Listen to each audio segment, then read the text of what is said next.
নমস্কার, এডুকেটাম কেরিয়ার পয়েন্টের পক্ষ থেকে আপনাদের সকলকে স্বাগত জানাই। আরো একটা পড়াশোনার ভিডিও নিয়ে আমরা চলে এলাম আপনাদের সামনে। আপনারা যারা যারা FY ইউজি কোর্সে ভর্তি হয়েছেন, অর্থাৎ এই বছরে কিন্তু নতুন কোর্স NEP অনুসারে 4 বছরের কোর্স, সেই কোর্সের ডিটেলস অনেকজনের অসুবিধা হচ্ছে যে কি ধরনের কি পেপার পড়ব।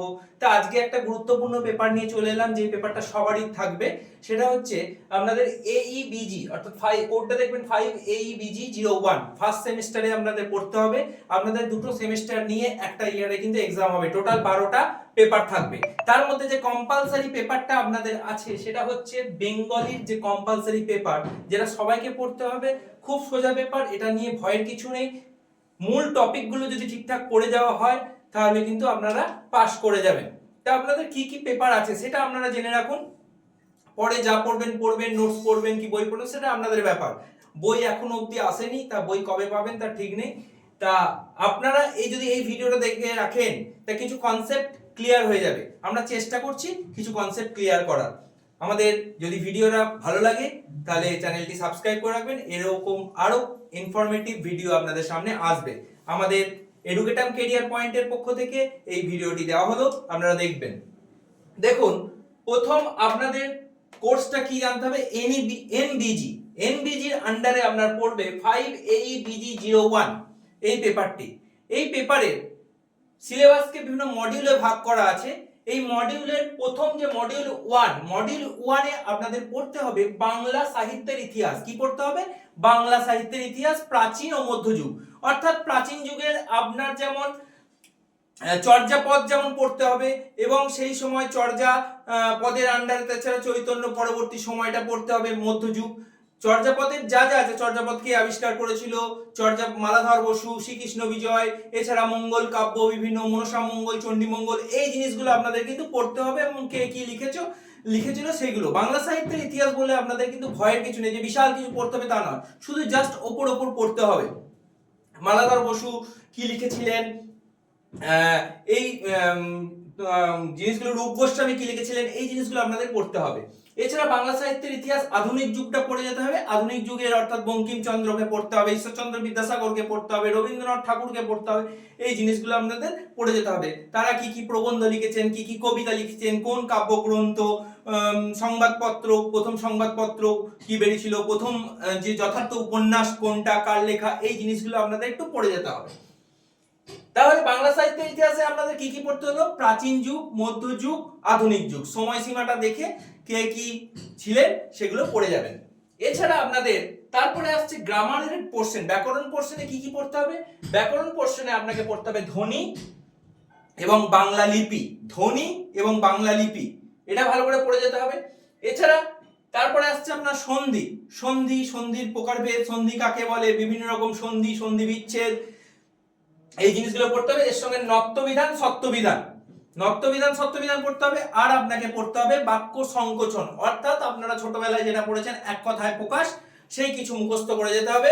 বইতে আছে সেই ধরনের কিছু ইম্পর্টেন্ট, আমরা নিজেদের নোটসে আমরা পড়েছি কিছু ইম্পর্টেন্ট, সেগুলো করে গেলেই এক্সামে কিন্তু চলে আসবে।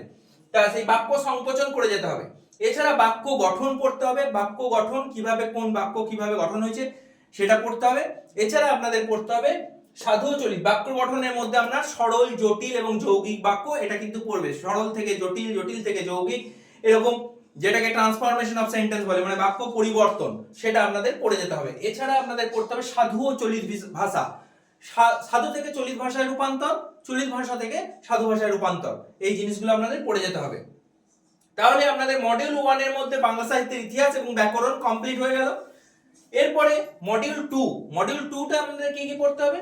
আমাদের মডিউল 2 তে পড়তে হবে কবিতা। কি কবিতা পড়বেন? ভারত তীর্থ এবং আবার আসিব ফিরে। ভারত তীর্থ কে লিখেছেন? রবীন্দ্রনাথ ঠাকুর। আবার আসিব ফিরে জীবনানন্দ দাশ। ওপর পড়তে হবে, যে বিশাল কিছু পড়ে যাবেন সেরকম কিছু না, জাস্ট ওপর কোন কাব্য থেকে নেওয়া হয়েছে, কি সম্বন্ধে কি বলেছে, মানে থিমটা কি বলেছে, এটা পড়ে যাবেন।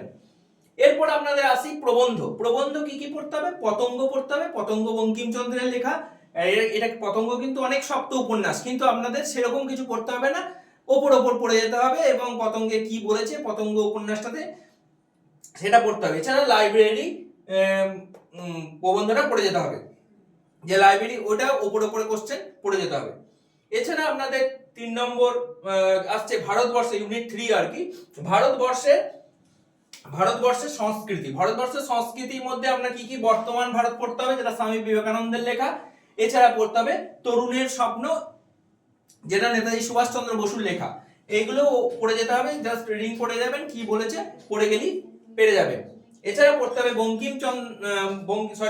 বঙ্কুবাবুর বন্ধু, সত্যজিৎ রায়ের লেখা। বঙ্কুবাবুর বন্ধু বেশ হাসির গল্প একটা, এটা গল্পটা পড়ে গেলেই হবে। গল্প থেকে বঙ্কুবাবু কে ছিলেন, কি ছিলেন, কি নিয়ে গল্প ছিল, বঙ্কুবাবু কেমন মানুষ ছিলেন, এই ব্যাপারগুলো পড়ে যেতে হবে। যদি এইগুলো পড়ে যান, এই পেপারটা কিন্তু একদম সোজা পেপার, আপনাদের অনার্সের পেপার নয়, এটা হচ্ছে পাসের পেপার, এবং এই পেপারটা সোজা পেপার, সবাই ভালো নাম্বার পাবেন। তা এই দেখলেন মোটামুটি যে সিলেবাস, সেই সিলেবাসটা আমি আলোচনা করে দিলাম। এর উপরে কোশ্চেন আমাদের রেডি হচ্ছে। এই কোশ্চেনগুলো যা রেডি করব আমরা, সেই কোশ্চেনের উপরেই এক্সামে কিন্তু সেই কোশ্চেনই আসবে। তাই যদি মনে করেন আমাদের সঙ্গে যোগাযোগ করতে পারেন, যদি মনে করেন যে কম পড়বো। এছাড়া আপনারা বলছি না যে আমাদের সঙ্গেই যোগাযোগ করতে বা নোট পড়বেন, আপনারা যদি নিজেও পড়তে পারেন, আমরা এরকম ভিডিও আনবো। আমরা যদি মনে করেন যারা সময় থাকে যদি কারোর, তাহলে আপনারা নিজেরা পড়ে নিজেরা নোট তৈরি করে পড়তে পারেন, কোনো অসুবিধা নেই। যদি কারোর মনে হয় যে আমরা পারবো না, তাহলে আমাদের যোগাযোগ করতে পারেন, আমাদের নাম্বার দেওয়া আছে, ভিডিওতে নাম্বারটা দেওয়া আছে, আপনারা যোগাযোগ করতে পারেন, আমরা অথেন্টিক নোট সাজেশন দেবো।